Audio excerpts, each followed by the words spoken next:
Broadcasting from Silicon Valley, California, this is Conversations with Jennylyn.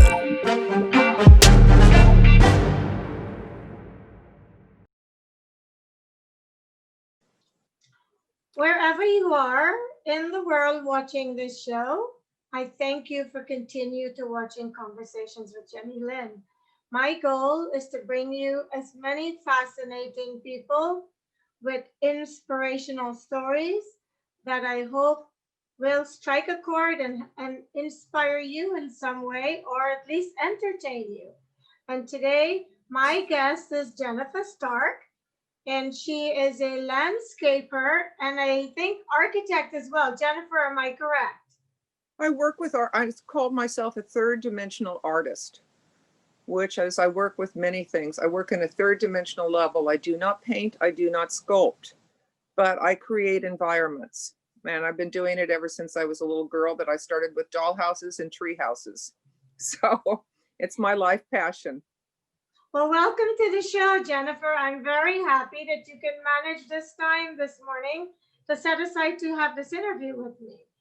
I decided that it would be great to share you with my viewers because you have conquered and overcome many obstacles. And I thought it would be nice for us to share your story with my viewers. So I will begin with your life in South America. Okay. You are an American living in a South American country, right? Yes, I was. And I still have the property in South America. So do you want to tell us exactly where you were and and what that was like for you as an American?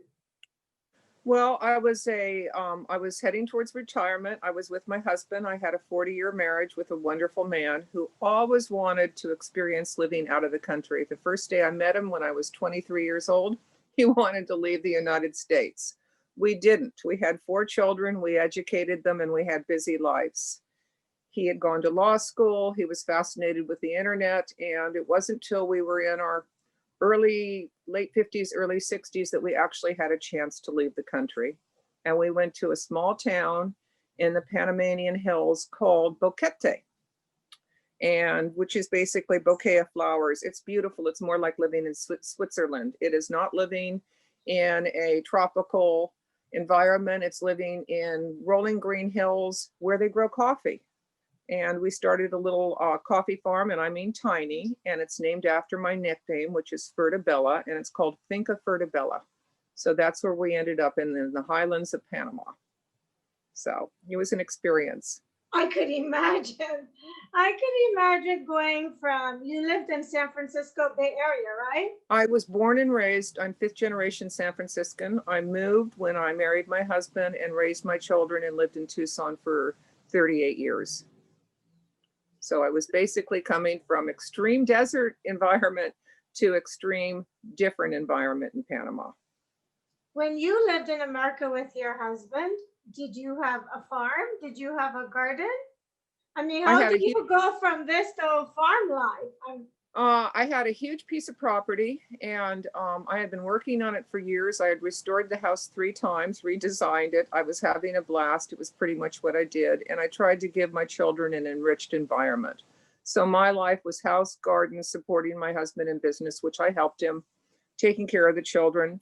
I had 4 children. The oldest was 10 years older than the youngest. It was a full-time job, and I was pretty busy. My husband got me there by charm. He charmed me. He said, Jennifer, not many people would give up their house, go on an adventure and do this. I don't know many women that would do this. They would just say, no, I want to stay where I am. I need to stay there. And it appealed to my ego and my wanderlust and trying something different. My children were all my last one had just graduated from high school. My oldest children were already finishing up college and in college. So we thought that this was the window of opportunity of leaving the United States. And it was in August of 2008 we left. So it was just before the crash happened here, and the financial crash. So we thought we were going off into this wonderful adventure. I had the best of intentions of falling in love with it and being in love with it. And what happened? One of the things, this will fit into my bigger story. One of the things is that I ran into immediately as I struggled with the language. Most Panamanians that are educated speak English, but it's really important for you to understand the nuances of where you live and fit in. And I struggled with, with speaking Spanish. And I immediately saw a different attitude between my husband and I. He didn't mind about making a fool of himself or struggling with the language. He just did it. I, being a perfectionist, if I couldn't say it right, didn't want to. I was becoming more quiet. He was becoming more vocal. So I watched him adopting a new world, and I watched me being resistant. So tell us about the big story. The big what? You mentioned just now, but this is not the big story.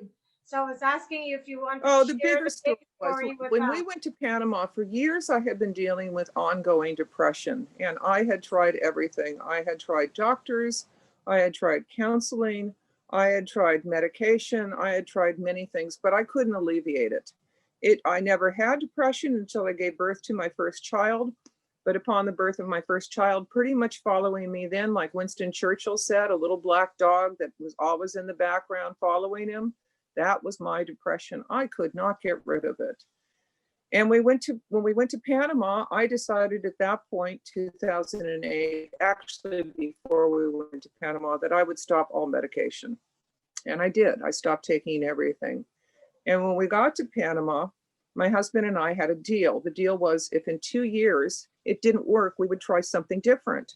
I was not paying attention to the fact that you just don't buy a piece of property and then if it doesn't work, you just pick it up and move. So within the 2 years, he was becoming more married to the idea. I was becoming more resistant to the idea, and I desperately wanted to leave. And he was basically saying no. And I went through a profound depression. And I tried to destroy myself. I tried to kill myself. I took tooth medication that he had brought to me in the United States that I thought was strong. It was basically Tylenol and codeine. And I drank a couple of glasses of wine. And I thought that was going to be it. And I could just check out seamlessly from a life that I was finding difficult. I just couldn't live it on the standards I wanted to live my life on because I had these very strict standards. And he came home that afternoon and he said, "How was your day?" And I told him what I had done. And he goes, he had a sense of humor. And he said, "Well, you didn't do a good job of this, Jennifer." And I said, "No, I didn't." And we just spent the rest of the evening. We talked a great deal and I went to bed. The next morning I woke up and I was profoundly ill. I did not feel good. And Lee was a great researcher, especially on the internet. We had internet and he said, "Let me look this up. Show me exactly what you took." And I showed him the pills and it was Tylenol. And he looked up Tylenol and he goes, "I think I don't remember anything after that." I woke up hearing Spanish a few months later and found out that I had been in a profound coma and I had had multiple organ failure. My heart had stopped a few times. They didn't know to the extent of brain damage. I had kidney failure. My liver was shot. I was in terrible shape and I was told I was going to be on dialysis for the rest of my life. But stop for a minute. Is this as a result of you're ingesting the, how Exactly. many did you take? I don't even know I wasn't a pill taker. I didn't take any medication. I'm not a pill taker. So I've never taken aspirin or Tylenol in my life. I did not know that not only is Tylenol extremely dangerous for some people, I also was evidently very sensitive to it. So essentially what I had was profound Tylenol poisoning, which caused total liver failure. And they had to actually medevac me out by a private jet to Panama City, where I stayed at Johns Hopkins. So I ended up getting incredible medicine. And if it wasn't for this incredible medicine and unusual circumstances to keep me alive, I would have not made it. Did they bring you back to the United States or they treated you? No, they kept me there because they thought I was actually dying. The only child that found out about it was my oldest daughter, and she wanted to fly down and give me any organ she could to save my life. She was so sweet. And my husband said, "Please don't tell the other children. We don't know what's happening with Jennifer. Nothing's going to save her right now. This is not an organ transplant situation. Jennifer is dying." So So I woke up and I had these doctors come and talk to me. And they said, you know, we have been doctors for years. Have been educated in the United States. And we rarely see a situation like this where somebody survives. You are here for a reason, Jennifer. And it struck me as a blessing at that moment, and I was thankful, but I didn't quite understand that they were saying. I was dealing with so many things. I knew I was going to be on dialysis for the rest of my life. I knew I had caused terrible damage to my body. I wasn't feeling particularly blessed. I was happy my husband was with me. I was happy I knew that my children were okay and other people were okay, but I wasn't feeling a great blessing. So he actually had to get gym pants for me because I weighed about 180 pounds. Even though I weighed 125, really, I was that laden with water. So we left the hospital and we were going to move to Panama City for a while so I could go through constant dialysis. And that was going to be our life. And that's where the story took off. It just, everything changed from that moment on. What happened while you were out, while you were unconscious? And how many days were you unconscious? I think I was unconscious about 65. My husband actually stayed in the hospital and slept in the hospital bedroom with me the whole time. 65 days? 65 days, yeah. Wow. Do you have any recollection of what happened to you during that time? No, as far as I was concerned, when I woke up, I thought I'd been in a car accident. I had absolutely no recollection of anything. And the first thing I heard when I woke up was Spanish. So my mind immediately went, you're not in the United States, you're still in Panama. But I had no understanding and no memory of what I had done, nothing. It was like the time never existed. It was like I was not there. So 65 days, you cannot account for anything. Because No. a lot of people who go into these comas report that they see a light, they go through a tunnel. You didn't have any of that. Absolutely nothing. It was like being dead and then being woken up. It's very much more what I felt like. Wow. It was absolutely nothing. So we left the hospital and we were walking across the street and something happened. And I turned and I said to Lee, I said, I've had, an epiphany. And Lee goes, you and your epiphanies, Jennifer. And I said, no, something has just struck me, Lee. And he goes, what? And I said, I'm really happy I'm here. I'm really happy I'm here. And he goes, it's about time, Jennifer. I've been waiting for you to be happy that you're here. And I said, no, baby, I'm here for a reason. And he goes, you're here for a reason. And I said, yeah, I'm here for a reason. And he goes, what is it, Jennifer? What is your reason? And I said, I make a difference. And he said, you make a difference? And I said, yes, let me give an example. I said, see the street we just walked across? And he goes, yeah, we walked across the street. And I said, yeah, we walked across the street, but I changed the pattern of traffic. And he goes, you changed the pattern of traffic. He goes, that happens all day long. And I said, good point. I said, but I could have slowed a car down or a car could have sped up. The fact is I changed it merely by walking across the street. And he says, well, what in the heck does that mean, Jennifer? And I said, me existing and being alive, I change things, Lee, everywhere I go. And he goes, well, aren't you special? And I said, oh, it's much bigger than that, baby. And he goes like, how, Jen? And I said, not only do I have this power, but everybody has this power. And he goes, well, what does that mean? And I said, how we live on the planet is incredibly important. Who we talk to is incredibly important. How we treat people is incredibly important. Our smallest actions, from picking up a coffee cup to gardening, to raking, to interacting with this bigger universe, counts. We change things in our physical existence as we live, Lee. We change things. We're creatures of transformation. And he went, are you kidding? And he goes, so how are you going to do this? And why don't other people do it? And I said, not everybody have the journey of being woken up, but I was woken up and I was woken up. I love that. I love that. There's so many people still asleep. They're oblivious. Oblivious. I've woken up and I can tell you, I'm not judging people who are not awake, but no, when you wake up, something happens. And something you can't happens. Explain it.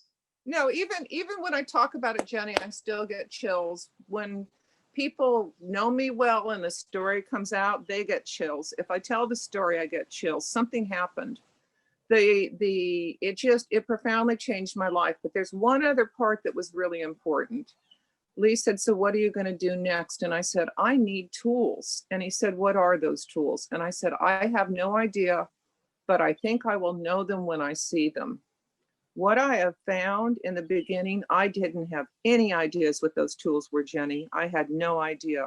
I didn't know that one of the tools would be for me to leave Panama and come back to the United States. I thought that was the worst thing. I walked away from my marriage for a while. I came back to the United States to help with left your husband? I didn't really leave him. I came back to help with my extremely elderly mother, who is almost 100 years old now. That was one of the things I did. Another thing I did is I didn't drink all the time. I didn't have a drinking problem, but I drank during depression. I had to not drink. I used to smoke. I didn't smoke anymore. I had to change my health choices. I had to choose health because I realized this vessel that carries me, that does transformation, I actually had to be responsible and read the manual to a degree on how to take care of it. So that was part of it.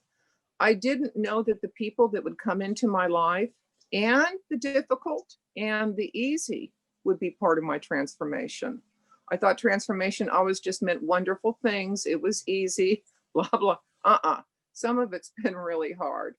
But the funniest thing is, there's never a day where I don't meet a person for a reason. And when I hold on to that, and I remember that each and every one of these interactions, Jennifer, is precious. It allows me to stay in this moment of transformation. I don't go out and try to transform anything. It's not a goal. In fact, if I do that, it ruins it. I can't be in a focus that I'm going to change things. I have to be in a focus of being natural. So that means it just naturally happens. And then there's three things about wisdom, my three wisdom things, and the fourth, there's actually four. One is I had to ditch perfectionism. Two, I had to ditch living with expectations. Christmas would come and it wouldn't live up to my standards. I wrote a script for everything. I would be miserable because it didn't go the way I wanted.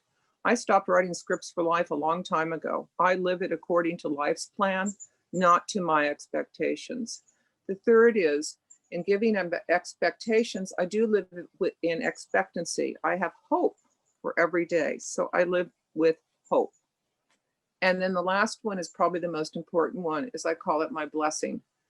I bless difficult people. I bless difficult situations. And the first one is to keep me from being poisoned by my own anger, my own upset, and my own struggle. Because you can't bless a person and be mad at them at the same time. So in the blessing, I release myself from carrying that negative energy. And then the other part of that blessing is I'm hoping that my blessing gives them some sort of energy. Mm-hmm. And that has released me from almost any difficulty that I live with. So Jennifer, we're almost out of time, but before we go, we have 11 minutes. So before we get there, so you came back to the United States for a while. Did you ever go back to living in Panama? And how long after did you go back? I've been back to Panama 3 times. I was back, my husband died in 2015. I went back to get his body. I went back to have him cremated. I went back to go through the memorial. I've gone back to take care of the property. The property is still there. And ultimately, I may go back. Once again, I don't know how my life is written. So your husband died while he was there and you were here? I'm sorry. Yes. That must have been very tough for you. Was he ill? I had 40 years with him, 40 years and 4 kids. Talk about a blessing. Was he ill or did he die suddenly? He was not ill. He had an underlying heart condition with a bit of a faulty valve, but he was taken extremely unexpectedly and a total shock at 66 to all of us. We were not prepared. This was an unexpected loss. I'm very sorry. So now what is Jennifer doing with her epiphany? Well, I work on simple levels every day with people. So it doesn't matter if I meet somebody in Uber or I meet somebody in a store, I work on that level. I work with a wonderful mentor, Farida Nahat, who I do a lot of work with. I work on children's books for editing. I edit, I write, I'm a writer. I work with my creative projects, which there's one always. I'm always making a project. And I guess you would just say that I'm basically pretty much in the focus of transformation. And I don't even have like a legal name for what it is. I don't know what it is. But when I met you, I was immediately intrigued by you, Jennylyn, because I By realized, me? yes, yes, because you are a wizard of transformation. And that's what this series is about. It opens people's minds up to thinking what their thoughts of and how they look at the universe. I was totally impressed with that interview you did on the Confederate flag. That was beautifully done. So I'm watching you now. I've taken you into my universe. So you watch me, I watch you. Thank you. That's such a huge compliment. I meet a lot of people who contact me after and said I would like to stay in touch because you made an impression. I'm like, what are they talking about? I think that everybody leaves an impression when they meet people. Yes, they do. Sometimes it's brief, like, oh yeah, I just talked to this person, and then something they said may linger in your consciousness. And some people leave an indelible mark, and you want to find out more about what drives them. Exactly. Exactly. And so I have found a lot of the friendships and a lot of the people that I interview or people I meet along the way, everyone, I am curious. Like, are you happy? Can I do something to help? If Yes. you're not, what is happening in your world? If I can't help you, can I find people to help you? I just have that, it's innate. And for Yes, very and I little. sense that. I sense that in you instantly. And that's what I have a few other people like that, and I love that quality. I am profoundly interested in people. I love the way we think. I love what we are. I don't think we actually understand what we are. We don't have the science, we don't have the understanding, but I think we're possibly a heck of a lot more magnificent than we perceive. Well, thank you, Jennifer. I am so grateful that you are doing, you are making a change in people's lives. And I feel that if everyone puts somebody else ahead of themselves, that the Yes. world will be a better place because there are many people in the world and there are a large percentage of people that only think of themselves. And Yeah. I would never want to be one of those people. I think that must be profoundly lonely and May sad. I say something about that quickly before we stop? Sure. They need the blessing most of all because as babies, they did not wake up and say, I want to, for the rest of my life, be a person that's trapped by my own limitations of not realizing other people are important and putting them first. They didn't do it on purpose. They don't mean to be that way. It's a struggle for them, and God bless them. And also, nor do I believe it's my job to wake them up. I'm not supposed to wake them up. I'm supposed to Well, be in their life for a reason, and it is their own journey on this world. And hopefully, some of them do. But we can't just go out and shake people awake. That isn't what happens. It doesn't happen. And I also know that they need a lot of understanding, and it is not our job to punish them. yes, and I don't try to punish anyone, but I feel sad for people who I do are too. just awake, are just asleep, and they're not open to anything that doesn't resonate with them or I doesn't know fit it's within. it's a it's a it's a it's like having the worst disease that there is. We think that cancer or heart or anything else, blindness of the soul is very painful. So I am grateful to the lights. I call women like you lights, and I'm impressed that you thought that I was someone worth staying in touch with because I feel like if all the lights come together, could you imagine if all the lights in the world came together? How much light we're going to shed on this world that feels so dark right now. Well, we were born into a technological age for a reason. You have the ability to talk to me this way through Zoom for a reason. We have more power now interpersonally because of our technology to be group lights. And that's what you are doing for us. You're taking that technology and making sure it happens. So Jennylyn, thank you very much.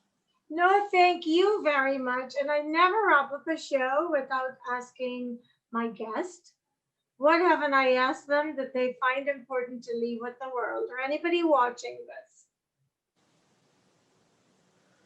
Listen to this with an open heart and keep on listening to Jennylyn. Oh, you're so sweet. I have a new fan for sure. You do, darling. Thank you so much. And Jennifer, and during this time of COVID, do you have any messages for people who are feeling despondent? Because there is a lot of depression that's COVID induced. People are locked into their homes. I know of 10 divorces that are currently happening to people. Some are friends. So what message do you have for people as someone who suffered from depression in the past? I would try first with my little simple blessing pattern. That makes such a difference. When you bless situations that you can't control and people in difficult situations, first of all, I think it releases a negative energy in yourself and allows you for more healing. Second of all, I don't think depression is just depression. I think it's the way that the body's trying to tell you something's out of alignment in your life. That doesn't need to be medicated away. That lack of alignment needs to be discovered. So if you can discover where the lack of alignment is, that doesn't mean get rid of a husband. That doesn't mean change your child's life. That means find something that resonates with you in a way that helps you with this misalignment. So that's probably my message about depression. Thank you very much for that, because a lot of people struggle with severe depression and some of them take their lives. Yes, they do. And I understand that. Do you feel that when you attempted to take your life, God did not take you because he allowed that situation to happen to wake you up to your calling? Do you think I actually think that I was given the depression and my struggle over the years for a reason, because I think without it, I could have become an extremely self-centered, selfish young woman. And I was heading there very quickly on my own. I think the depression and some of the pain and grief I went through caused me to have this introspection, which eventually caused me to grow and have these insights. So you can say that a lot of bleak things happen to you, but sometimes they are the making of us. So I've turned this around not to be the things that have harmed me. They have turned around to be the gift of the person who's sitting and talking to you now. This has been the making of me. Jennifer, I am so grateful to you for the courage to share your story so honestly with us. And I really hope that your message will encourage someone who might be struggling with depression to maybe try to find out what it is in them that's causing this misalignment and try to address it and change their life, because depression it's real. Whatever it is real. It's real. And it's very painful for people who suffer from it because they can't seem to see outside of those feelings. So I'm very grateful to you for sharing this with us. And one last thing I will say, depression often causes you to become so caught in yourself, you're also in the grips of being self-centered. So one of the ways of getting out of it too is just doing small things. If it's the smallest thing you can do for something else, itsy bitsy rewards, Matt, they start to stack up. So try to do the tiniest thing during COVID for somebody else, something that you feel safe with doing. And every time you do something for somebody else, give yourself a simple gold star. Thank you so much, Jennifer. Thank you. And thank you for watching Conversations with Jennylyn. Thank you, darling. The conversation is all you need to be inspired. And I'm sure if you just listen to Jennifer's story, you will have great admiration for her as I do, and you will be inspired by her story. And if you're someone struggling with depression, that you will try to find some help to figure out what's causing it and get yourself help. And because suicide is never the answer. And no. I will see you next time.